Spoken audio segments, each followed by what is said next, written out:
साथियों नमस्कार, स्वागत है आपके अपने YouTube channel Gurukul study centre में।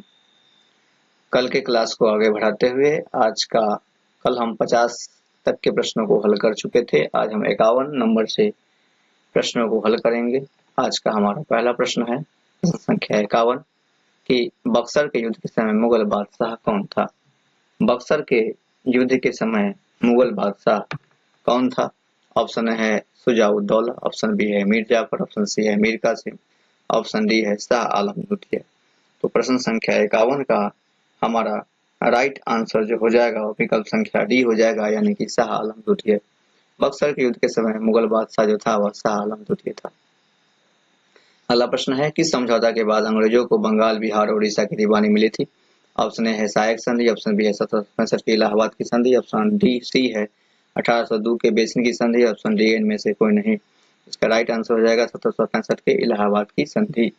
1765 के इलाहाबाद की संधि। अगला प्रश्न है रॉबर्ट क्लाइव का शुजा-उद-दौला और शाह आलम द्वितीय के साथ कौन सी संधि हुई थी। ऑप्शन ए है इलाहाबाद की संधि, ऑप्शन बी है सहायक संधि, ऑप्शन सी है बेसिन की संधि और ऑप्शन डी है इनमें से कोई नहीं। तो दोस्तों इस प्रश्न का जो राइट आंसर हो जाएगा वह हो जाएगा इलाहाबाद की संधि। इस प्रश्न का राइट आंसर हो जाएगा हमारा इलाहाबाद की संधि। अगला प्रश्न है हमारा अगला प्रश्न है कि मुर्शीद कुली खां कहाँ के नवाब थे। ऑप्शन ए है बंगाल के नवाब थे, ऑप्शन ए है कलकत्ता के नवाब थे, ऑप्शन बी है बंगाल के नवाब थे, ऑप्शन सी है बिहार के नवाब थे और ऑप्शन डी है अवध के नवाब। तो दोस्तों इस प्रश्न का जो राइट आंसर हो जाएगा हमारा बंगाल के नवाब। मुर्शीद कुली खां जो थे वह बंगाल के नवाब थे। अगला प्रश्न है अंग्रेजों की सहायक संधि को स्वीकार करने वाला पहला शासक कौन था। ऑप्शन ए हैदराबाद का निजाम, ऑप्शन बी है अवध का नवाब, ऑप्शन सी है पेशवा बाजीराव द्वितीय और ऑप्शन डी है बिहार का नवाब। तो दोस्तों इस प्रश्न का जो राइट आंसर हो जाएगा वह हैदराबाद का निजाम हो जाएगा। हैदराबाद का निजाम ही अवध की अंग्रेजों की सहायक संधि को स्वीकार करने वाला पहला शासक हैदराबाद का निजाम ही था। अगला प्रश्न है अंग्रेजों की सहायक संधि को स्वीकार करने वाला दूसरा शासक कौन था। ऑप्शन ए है हमारा हैदराबाद का निजाम, ऑप्शन बी है अवध के नवाब, ऑप्शन सी है पेशवा बाजीराव द्वितीय, ऑप्शन डी है बिहार का नवाब। तो दोस्तों इस प्रश्न का जो राइट आंसर हो जाएगा वह अवध के नवाब हो जाएगा। अवध के नवाब ही अंग्रेजों की सहायक संधि को स्वीकार करने वाला दूसरा शासक था। अगला प्रश्न है दक्षिण भारत का मैसूर राज्य वर्तमान में किस राज्य के अंतर्गत आता है। ऑप्शन ए है तमिलनाडु के अंतर्गत, ऑप्शन बी है केरल, ऑप्शन सी है कर्नाटक और ऑप्शन डी है असम। तो दोस्तों इस प्रश्न का जो राइट आंसर हो जाएगा वह हो जाएगा हमारा कर्नाटक। इस प्रश्न का जो राइट आंसर हो जाएगा वह हो जाएगा कर्नाटक। दक्षिण भारत का मैसूर राज्य अभी वर्तमान में कर्नाटक राज्य के अंतर्गत आता है। अगला प्रश्न है टीपू सुल्तान किसका पुत्र था। ऑप्शन ए है हैदर अली का पुत्र था, ऑप्शन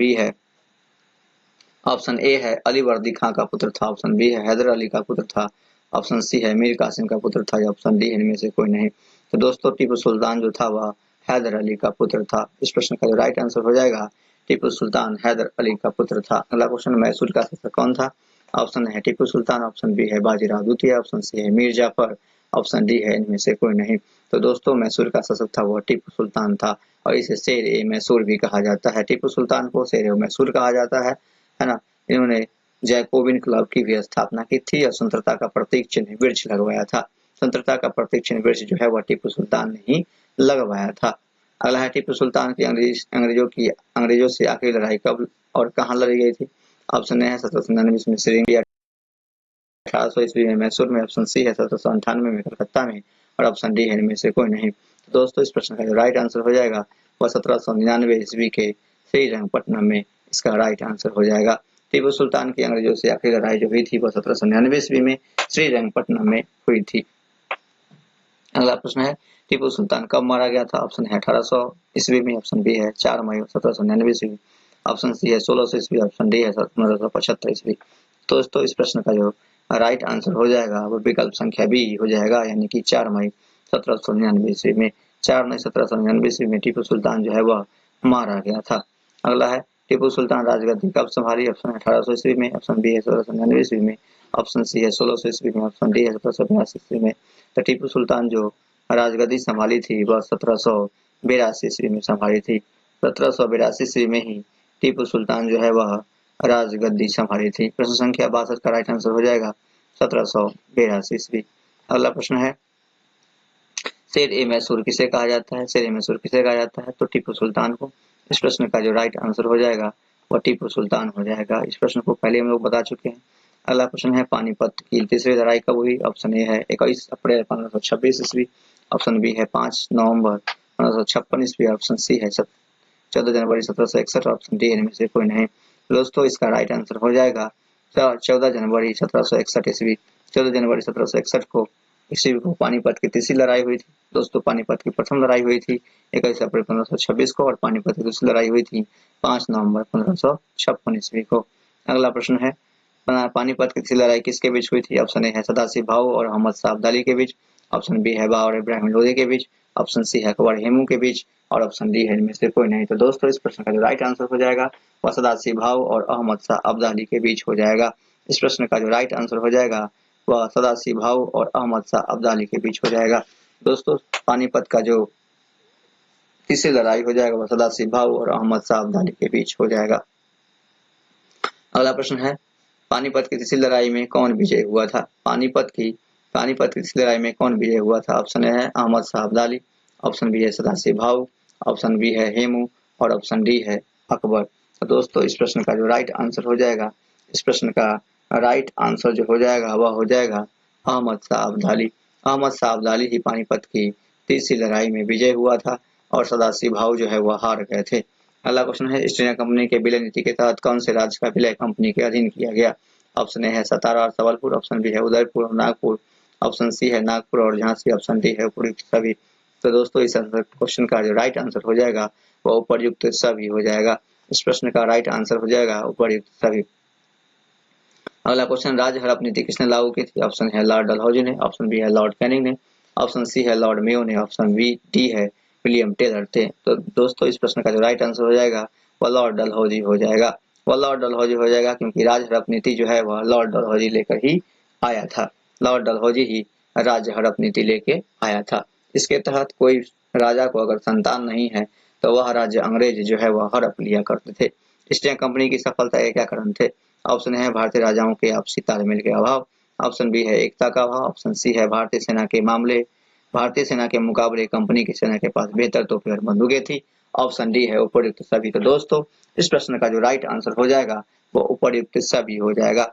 इस प्रश्न का राइट आंसर उपयुक्त सभी हो जाएगा क्योंकि ईस्ट इंडिया कंपनी के जो सफलता के कारण थे वह भारतीय राजाओं के आपसी तालमेल के अभाव भी था और भारतीय सेना के मुकाबले कंपनी सेना पर बेहतर तोपें और बंदूकें थी। इसके अलावा एकता का भी अभाव देखा गया था। अगला क्वेश्चन अंग्रेजों की कौन सी नीति के कारण भारत का गुलाम हो गया? अंग्रेजों की कौन सी नीति के कारण भारत उनका गुलाम हो गया? ऑप्शन ए है फूट डालो और शासन करो, ऑप्शन है बी है सहायक संधि, ऑप्शन सी है जेल भरो नीति और ऑप्शन डी है निरंकुश नीति। तो दोस्तों इस प्रश्न का जो राइट आंसर हो जाएगा वह फूट डालो और शासन करो। फूट डालो और शासन करो की नीति के कारण ही अंग्रेजों ने हमारे यहाँ लगभग 200 सालों तक राज किया था। भारत लगभग अंग्रेजों का 200 सालों तक गुलाम रहा। भारत 200 सालों तक अंग्रेजों का गुलाम रहा। अगला है पलाश के फूल से क्या बनता है? ऑप्शन ए है गुलाल, ऑप्शन बी है रंग, ऑप्शन सी है तेल और ऑप्शन डी है सेंट। तो दोस्तों 71 का जो राइट आंसर हो जाएगा वो विकल्प संख्या ए हो जाएगा यानी कि गुलाल। पलाश के फूल से जो है वह गुलाल बनता है। अगला क्वेश्चन है पंजाब कब अंग्रेजों राज्य में मिलाया गया था? पंजाब कब अंग्रेजी राज्य में मिला लिया गया था? ऑप्शन ए है 1849, ऑप्शन बी है 1848, ऑप्शन सी है 1847 और ऑप्शन डी है 1846।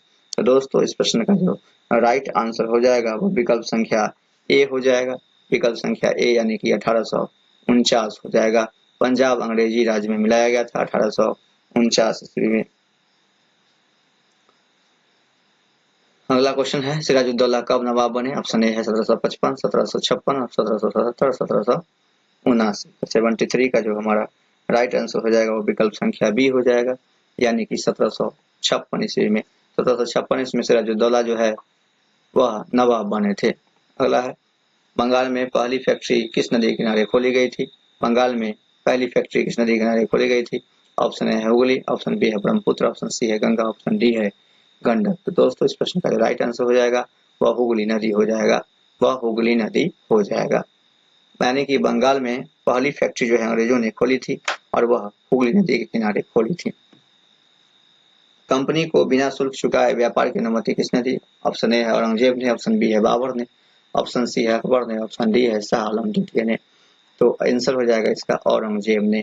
औरंगजेब ने बिना शुल्क चुकाए हुए अंग्रेजों को व्यापार करने की अनुमति दी थी। इसके अलावा इससे पहले इन्हें 3000 रुपये प्रति सालाना की दर से ब्याज पैसा चुकाना पड़ता था। व्यापार करने के बदले उन्हें 3000 रुपये प्रति सालाना चुकाना पड़ता था, लेकिन औरंगजेब ने इससे शुल्क से आजाद कर दिया, शुल्क को माफ कर दिया। अगला क्वेश्चन है, मुर्शिद कुली खां के बाद बंगाल का नवाब कौन बने थे? ऑप्शन है शुजाउद्दीन मोहम्मद खां, ऑप्शन बी है मुर्शिद कुली खां और कुली खां द्वितीय, ऑप्शन सी है सिराजुद्दौला और ऑप्शन डी है मीर कासिम। तो दोस्तों इस प्रश्न का जो राइट आंसर हो जाएगा वह शुजाउद्दीन मोहम्मद खां हो जाएगा, शुजाउद्दीन मोहम्मद खां हो जाएगा। और मुर्शिद कुली खां का दामाद था, शुजाउद्दीन मोहम्मद खां मुर्शिद कुली खां का दामाद था। अगला प्रश्न है, 1757 ईस्वी में अंग्रेजी शासक कौन था? 1757 ईस्वी में अंग्रेजी शासक कौन था? इसका राइट आंसर हो जाएगा रॉबर्ट क्लाइव। 1757 ईस्वी में अंग्रेजी शासक जो थे वह रॉबर्ट क्लाइव थे। 1757 ईस्वी में अंग्रेजी शासक जो थे वह रॉबर्ट क्लाइव थे। अगला क्वेश्चन है, सिराजुद्दौला की मृत्यु के बाद कौन बंगाल का नवाब बना? ऑप्शन ए है मीर जाफर, ऑप्शन बी है मीर कासिम, ऑप्शन सी है बहादुर शाह द्वितीय और ऑप्शन डी है शाह आलम द्वितीय। तो दोस्तों 78 का जो राइट आंसर हो जाएगा वह विकल्प संख्या ए हो जाएगा, यानी कि मीर जाफर हो जाएगा। सिराजुद्दौला की मृत्यु के बाद बंगाल का नवाब मीर जाफर बना था। अगला क्वेश्चन है, जब रॉबर्ट क्लाइव भारत आया था उस समय उसकी उम्र कितनी थी? ऑप्शन ए है 17 साल, ऑप्शन बी है 19 साल, ऑप्शन सी 18 साल और ऑप्शन डी है 20 साल। तो 79 का आंसर हो जाएगा विकल्प संख्या सी, यानी कि 18 साल। 18 साल जब रॉबर्ट क्लाइव भारत आया था उस समय उसकी उम्र 18 साल थी। अगला क्वेश्चन है, रॉबर्ट क्लाइव ने आत्महत्या कब किया? रॉबर्ट क्लाइव ने आत्महत्या कब किया? ऑप्शन ए है 1773 में, ऑप्शन बी है 1774 में, ऑप्शन सी है 1775 में और ऑप्शन डी है 1776 में। तो दोस्तों प्रश्न संख्या 80 का जो राइट आंसर हो जाएगा वह विकल्प संख्या बी हो जाएगा, यानी कि 1774 ईस्वी में। 1774 ईस्वी में रॉबर्ट क्लाइव ने आत्महत्या कर लिया था। 1774 ईस्वी में रॉबर्ट क्लाइव ने आत्महत्या कर लिया था। अगला क्वेश्चन है, हरियाणा का क्षेत्र पंजाब में कब मिलाया गया था? हरियाणा का क्षेत्र पंजाब में कब मिलाया गया? ऑप्शन ए है 1857 में, ऑप्शन बी है 1858, ऑप्शन सी है 1859 में और ऑप्शन डी है 1860 ईस्वी में। तो दोस्तों प्रश्न संख्या 81 का जो राइट आंसर हो जाएगा हमारा विकल्प संख्या बी हो जाएगा, यानी कि 1858 हो जाएगा। 1858 हरियाणा का क्षेत्र जो है वो पंजाब में मिला लिया गया था। अगला क्वेश्चन है, मैसूर और अंग्रेजों में कब युद्ध हुआ था? मैसूर और अंग्रेजों कहने का मतलब है मैसूर के शासकों और अंग्रेजों के बीच कब युद्ध हुआ था? ऑप्शन ए है 1767 से 1799, ऑप्शन बी है 1780 से 1784, ऑप्शन सी है 1790 से 1792, ऑप्शन डी है उपर्युक्त सभी। तो 82 का जो राइट आंसर हो जाएगा वह उपर्युक्त सभी हो जाएगा, यानी कि ये सभी लड़ाई जो है मैसूर के शासकों ने अंग्रेजों के साथ लड़ी थी। अगला क्वेश्चन है, महाराजा रणजीत सिंह की मृत्यु कब हुई? ऑप्शन ए है 1838 में, ऑप्शन बी है 1839 में, ऑप्शन सी है 1855 में और ऑप्शन डी है 1845 ईस्वी में। विकल्प संख्या बी हो जाएगा इसका राइट आंसर। 83 का राइट आंसर हो जाएगा विकल्प संख्या बी, यानी कि 1839 ईस्वी में। 1839 ईस्वी में महाराजा रणजीत सिंह की मृत्यु हो गई थी। अगला क्वेश्चन है, सालाबाई की संधि कब हुई थी? ऑप्शन ए है 1781, 1782, 1783, 1784। 84 का जो हमारा राइट आंसर हो जाएगा और विकल्प संख्या बी हो जाएगा, यानी कि 1782। सालाबाई की जो संधि हुई थी, सालाबाई की संधि 1782 में हुई थी। अगला क्वेश्चन है, अंतिम शक्तिशाली मुगल सम्राट कौन था? ऑप्शन है शाहजहां, ऑप्शन बी है अकबर, शाहजहां और औरंगजेब। ऑप्शन इसका 85 का जो हमारा राइट आंसर हो जाएगा 85 का हमारा राइट आंसर हो जाएगा विकल्प संख्या डी औरंगजेब। अंतिम शक्तिशाली मुगल सम्राट जो था वह औरंगजेब था। अगला क्वेश्चन, ईस्ट इंडिया कंपनी ने 1600 ईस्वी में किससे चार्टर हासिल किया था? ऑप्शन है महारानी एलिजाबेथ प्रथम से, ऑप्शन बी है महारानी विक्टोरिया प्रथम से, ऑप्शन सी है किंग जॉर्ज प्रथम से और ऑप्शन डी इनमें से कोई नहीं। तो 86 का हमारा राइट आंसर हो जाएगा ए, विकल्प संख्या ए, यानी महारानी एलिजाबेथ प्रथम से। ईस्ट इंडिया कंपनी ने 1600 ईस्वी में चार्टर एक्ट जो हासिल किया था वह महारानी एलिजाबेथ प्रथम से हासिल किया था। अगला है, और इसी एक्ट के तहत वह भारत में जो है वह व्यापार कर पाया था। अगला क्वेश्चन है, और औरंगजेब की मृत्यु कब हुई? ऑप्शन ए है 1707 में, ऑप्शन बी है 1797, ऑप्शन सी है 1765 और ऑप्शन डी है 1710। तो विकल्प इसका 87 का जो राइट आंसर हो जाएगा विकल्प संख्या ए हो जाएगा, यानी कि 1707। औरंगजेब की मृत्यु जो है वह 1707 ईस्वी में हो गई थी। अगला क्वेश्चन है, कलेक्टर की पदवी कब आई थी? ऑप्शन है 1761 में, अब 1771 में, ऑप्शन बी है 1772, ऑप्शन सी है 1777 और ऑप्शन डी है 1774। कलेक्टर का जो पदवी आया था वह आया था 1771 ईस्वी में। 1771 ईस्वी में कलेक्टर की पदवी आई थी। अगला क्वेश्चन है, महाराजा रंजीत सिंह कहाँ के शासक थे? ऑप्शन ए है हरियाणा, ऑप्शन बी है पंजाब, ऑप्शन सी है दिल्ली, ऑप्शन बी सी है, ऑप्शन डी है राजस्थान। ऑप्शन डी है हमारा राजस्थान। इसका राइट आंसर हो जाएगा 89 का राइट आंसर हो जाएगा विकल्प संख्या बी, यानी कि पंजाब। महाराजा रंजीत सिंह जो थे वह पंजाब के शासक थे। महाराजा रंजीत सिंह पंजाब के शासक थे। महाराजा रंजीत सिंह जो थे वह पंजाब के शासक थे। महाराजा रंजीत सिंह पंजाब के शासक थे। अगला क्वेश्चन, प्रथम अंग्रेजी कारखाना हुगली नदी किनारे कब खोला गया था? ऑप्शन ए है 155 में, ऑप्शन ए है 1555 ईस्वी में, 1555 ईस्वी में, ऑप्शन बी है 1651 ईस्वी में, ऑप्शन सी है 1608 में और ऑप्शन डी है 1620 में। तो दोस्तों इस प्रश्न का जो राइट आंसर हो जाएगा वह 1651 ईस्वी हो जाएगा। प्रथम अंग्रेजी कारखाना जो है वह हुगली नदी के किनारे खोला गया था 1651 ईस्वी में। अगला क्वेश्चन, निम्नलिखित में से कौन बंगाल के नवाबों का सही क्रम है? ऑप्शन ए है अलीवर्दी खां, मुर्शिद कुली खां, सिराजुद्दौला, ऑप्शन बी है मुर्शिद कुली खां, अलीवर्दी खां, सिराजुद्दौला, ऑप्शन सी है मुर्शिद कुली खां, अलीवर्दी खां, सिराजुद्दौला, ऑप्शन डी है सिराजुद्दौला, मुर्शिद कुली खां और अलीवर्दी खां। तो विकल्प संख्या 91 का जो आंसर हो जाएगा वो विकल्प संख्या बी हो जाएगा, मुर्शिद कुली खां, अलीवर्दी खां और सिराजुद्दौला। यानी कि बंगाल के नवाबों का जो सही क्रम है, सबसे पहले मुर्शिद कुली खां बंगाल के नवाब बने, उसके बाद अलीवर्दी खान बने और उसके बाद सिराजुद्दौला बंगाल के नवाब बने थे। उसके बाद सिराजुद्दौला बंगाल के नवाब बने थे। अगला प्रश्न है, बक्सर के युद्ध के संदर्भ में से कौन सा कथन सत्य है? ऑप्शन ए है, यह युद्ध अकबर और मीर जाफर के मध्य लड़ा गया था। ऑप्शन है, इस युद्ध में कंपनी की जीत के बाद मीर कासिम को नवाब बनाया गया था। ऑप्शन सी है, इस युद्ध के बाद नवाब को हर महीने 5 लाख रुपए कंपनी को चुकाना तय हुआ था। और ऑप्शन डी है, इनमें से कोई नहीं।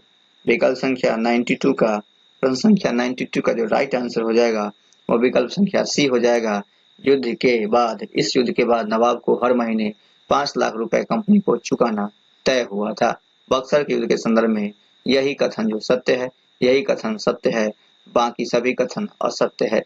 अगला क्वेश्चन, भारत में यूरोपीय व्यापारी कंपनियों के आगमन का सही क्रम क्या है? पहले डच आए, फिर फ्रांसीसी आए। ऑप्शन ए में पहले डच आए, फिर फ्रांसीसी आए, फिर पुर्तगाली आए, फिर अंग्रेज आए।